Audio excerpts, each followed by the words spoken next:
Alright, so I'm back, and today we're going to take a look at the Blob. So this is from the Marvel Legends Retro line, and Brotherhood of Mutants. Isn't that what it's called? The Brotherhood of Evil Mutants? Brotherhood of Mutants? I don't know. Why can't I think of that name? Am I saying it right? You guys probably know better than I do at the moment. So anyway, in the cartoons it was him, Avalanche, Pyro, Mystique. That's the group I wanted to build. So far I've got two out of the 4. Because the Pyro is only available in a 2-pack with a Rogue that I don't want. Yay! Go Hasbro.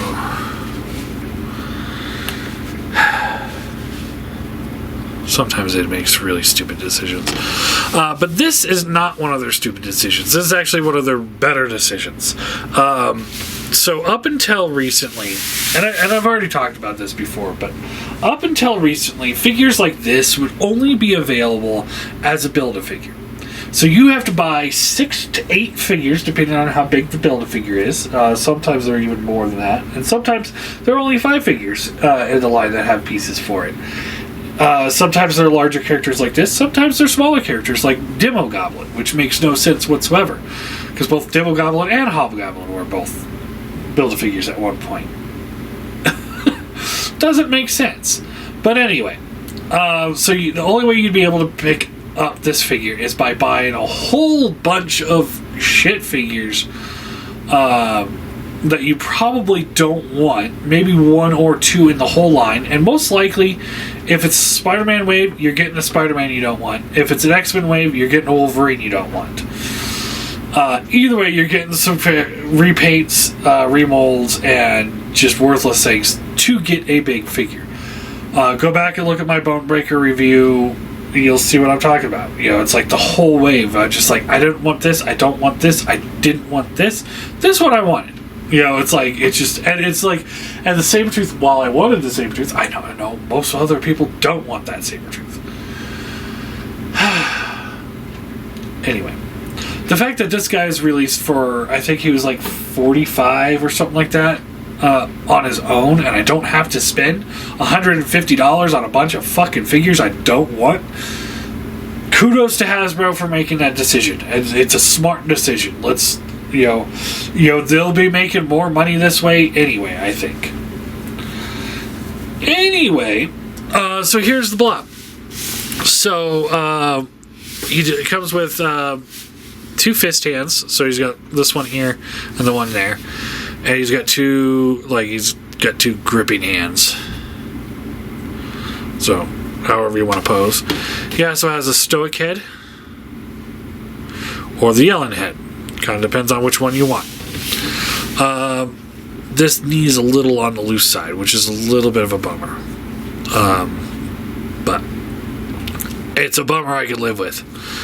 Alright, head is on ball peg, so up to there, down to there, pops off.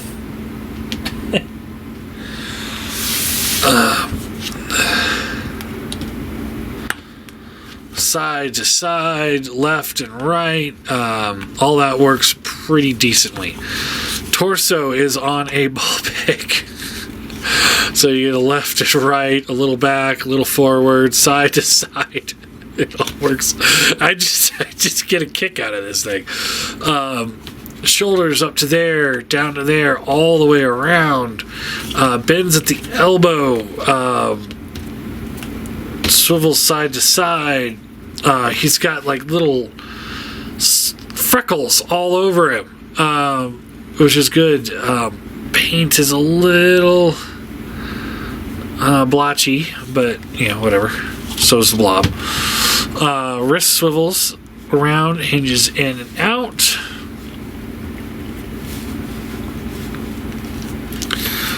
No waist swivel, but you know, you got this top swivel, so I guess that works for it.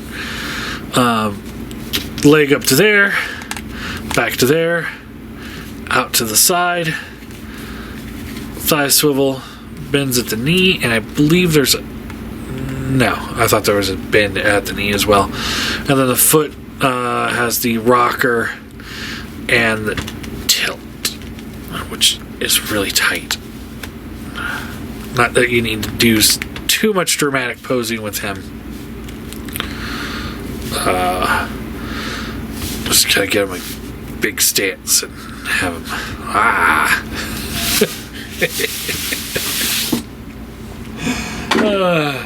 Here he is with the Spider-Man figure.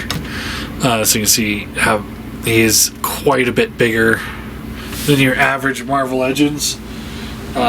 Here he is with his partner Avalanche. And yeah, it's night and day right here. You know, the last figure we looked at was the Avalanche, and then we go to Blob. Avalanche is crap, Blob is amazing. I really, really appreciate them releasing these figures in this way, where you can buy what used to be Build-A-Figures. You don't have to worry about, like, oh man, the Galactus had Apocalypse's head, and he's hard to find. He's $100 for the fucking thing. Like, you don't have to worry about that. You just buy the one fucking figure and you're done. That's the way it should be. You know, I mean, don't get me wrong. I like being rewarded for buying a whole wave. So it's like they could continue doing that with some minor characters or something like that. But I think this is the right move for these things. As far as the figure goes, you know, I got a little bit of looseness on the knee. Some joints are a little bit tight, so it's kind of hard to, you know, maneuver certain ways. But at the same time, the character would be hard to maneuver in certain ways. You know, you got different hands, you got different head sculpt. Yeah, I don't have a lot negative to say. One would be, you know, some of that yellow could have been painted a little bit better. But past that, you know, the fact that he's got the little freckles all over his skin, so it's not just a big, you know, splotch of bare skin there, just regular skin tone, which would be kind of an eyesore. I think they did an amazing job. I'm giving him an 8 out of... No, I'll give him a 9 out of 10. I think it's a really solid showing from Marvel, or from Hasbro. Great job. Great job.